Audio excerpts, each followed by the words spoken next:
Donc, j'ai intitulé mon intervention le virus de la crise en République islamique, tout simplement parce que la gestion de crise est une discipline d'ailleurs qui est enseignée à l'université en République islamique, a toujours été un outil de gouvernance intérieure du régime autoritaire de la République islamique.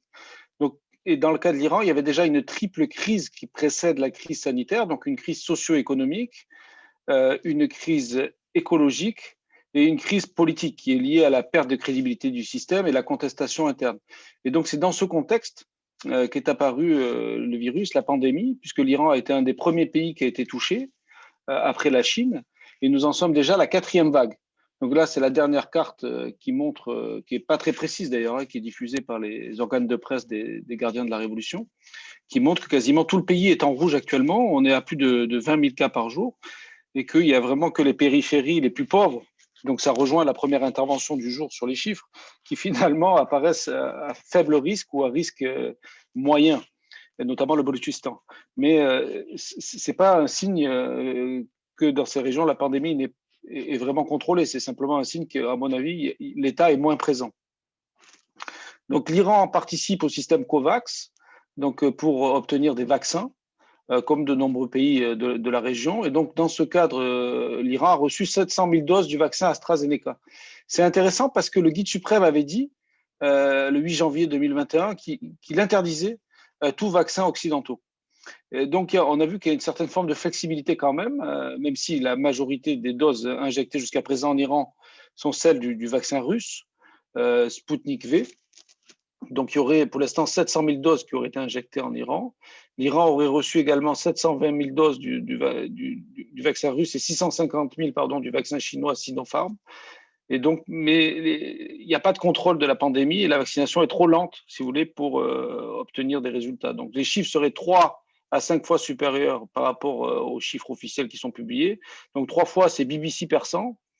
4 fois, c'est le chiffre du Conseil scientifique iranien. Donc, il y a environ 500 personnes qui meurent chaque jour en Iran en ce moment. Donc, je pense que l'Iran est bien plus touché que la Turquie, puisque Nicolas tout à l'heure a mentionné le fait que la Turquie était aussi, selon les chiffres officiels. Mais je pense que le niveau de manipulation des chiffres est tel en Iran que l'Iran reste le principal foyer de contamination au Moyen-Orient. Et donc, on a passé les 70 000 morts. Et ce chiffre est minimisé, donc il pourrait être 4 fois à 5 fois supérieur. On a une saturation du système hospitalier, donc des témoignages là aujourd'hui.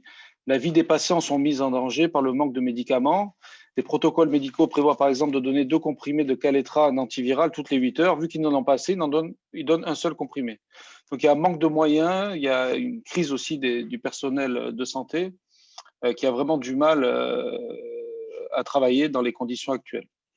Donc il y a une question de gouvernance interne qui se pose en République islamique. Comme je l'ai dit, il y avait déjà cette triple crise qui précédait la crise sanitaire. Et donc, ça a mis en évidence le rôle de la société civile, parce que si on sait, par exemple, que les chiffres officiels ne sont pas vrais, c'est parce qu'il y a des médecins qui informent les médias en persan basés à l'étranger. Et donc, il y a une capacité à contourner la censure, et il y a une prise de conscience, si vous voulez, par le bas de la pandémie dès le début. Alors, il y a une diversité, comme en Turquie, comme Bayram l'a mentionné, au niveau des religieux, donc du charlatan qui défend la médecine islamique avec en partie le soutien du guide suprême, jusqu'aux technocrates de la République islamique qui ont un discours qui pousse, si vous voulez, à l'importation des vaccins, même de type ARN, Pfizer ou Moderna. Il y a tous les points de vue qui existent dans le clergé chiite iranien. Donc les trois groupes ont essayé de profiter de la crise. Donc les technocrates, au-delà de leur discours, disons, qui met la santé au cœur, il y avait cette dimension économique, puisque la crise économique précède la crise sanitaire, donc l'impossibilité de confiner. Le premier confinement a eu lieu après les vacances du Nouvel An iranien, du 21 mars, qui a provoqué cette quatrième vague. Donc il y avait la question tout à l'heure du Ramadan, mais il y a surtout en Iran la question des cérémonies et puis de la tradition des réunions du Nouvel An iranien, qui est à l'origine de la catastrophe qui se produit actuellement en République islamique. Donc ce groupe des technocrates était à cheval sur le discours pro-économie, pro-business, et le discours qui met la santé au cœur. Les Pasdaran, les gardiens de la Révolution, ont essayé de redorer leur blason après le tir contre l'avion de l'Ukrainian Airlines en janvier, en janvier 2020, donc de l'année dernière, pour, si vous voulez, utiliser la crise sanitaire aussi comme un tremplin vers l'élection présidentielle. L'affaiblissement de la société civile est réel, donc il n'y a pas que la politique de pression maximale de l'administration Trump, il y a le virus aussi qui a contribué à cet affaiblissement, et l'exemple du travail des femmes est très parlant, puisque le taux de travail des femmes en République islamique est l'un des plus bas au monde, donc seulement 18% en 2019, 175 sur 180 pays, donc c'est à mettre en relation avec le chiffre qui est mis en avant par l'ambassade de la République islamique d'Iran en Occident, à Paris, par exemple, hein, et avec les chercheurs qui relaient ça sur le taux d'étudiantes femmes à l'université. Donc, on dit peut-être 55 à 65% de femmes qui étudient à l'université, mais seulement 18% de femmes qui travaillent. Donc, qu'est-ce qui se passe au milieu? C'est le mariage. Donc, quand même, on est dans une société très, très conservatrice, patriarcale, et on voit une baisse de 20% du travail des femmes. Donc, le virus a aggravé cette situation déjà catastrophique entre 2019 et 2020, où seulement 14% désormais des travailleurs sont des femmes en 2020.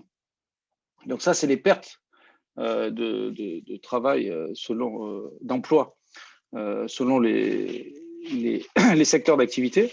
Donc on voit les pertes notamment dans l'agriculture pour les femmes et dans l'industrie. Dans les services, il y a une chute aussi pour les hommes, hein, mais elle n'est pas compensée par une hausse pour les femmes. Donc la chute est beaucoup plus rapide pour les femmes que pour les hommes. Dans la question du Covid en Iran, il y a la question régionale, puisqu'au début de la pandémie, il y avait l'administration Trump, qui a été tentée, si vous voulez, d'utiliser la pandémie comme un moyen d'affaiblir le régime de la République islamique, en augmentant les sanctions et en espérant que cela suscite un mécontentement généralisé et la chute du régime. Donc la crise du virus a été intégrée dans le discours de changement de régime. Et donc ça pose la question des sanctions internationales et du droit à la santé, puisque la Commission des droits de l'homme aux Nations Unies a désigné les sanctions comme étant contraires aux droits de l'homme et aux droits humains, donc en Iran. Donc il n'y a pas que le régime qui réprime, il y a aussi cette question, on l'a vu tout à l'heure avec les médicaments, hein, donc ces ruptures, puisqu'il y a le phénomène d'overcompliance qui fait que les entreprises, même du domaine de la santé, vont refuser de traiter avec la République islamique par peur des sanctions américaines.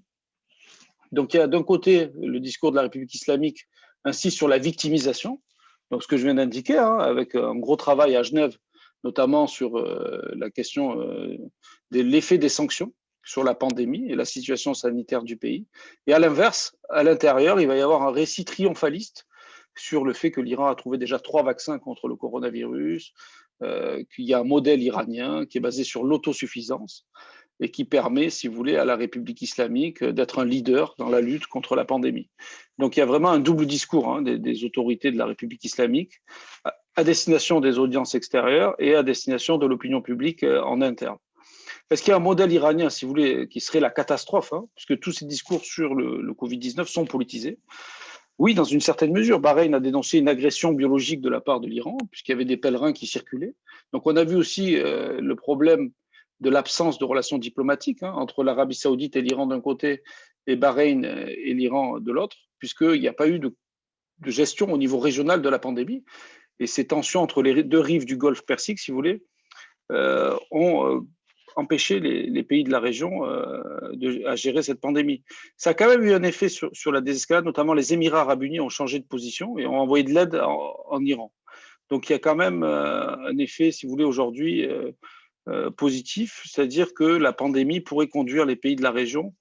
Ce dossier-là pourrait être une base, si vous voulez, d'une coopération entre les pays qui ont par ailleurs des relations difficiles. Ça a mis aussi en évidence la dépendance vis-à-vis de la Chine, avec des polémiques à l'intérieur entre les technocrates qui dénoncent même les chiffres chinois et les militaires, les passedarans, qui ont continué des vols secrètement hein, contre l'avis du gouvernement, avec notamment la compagnie des gardiens de la révolution Mahaner, et la Chine, donc, qui est à l'origine de la diffusion de la pandémie aussi en Iran.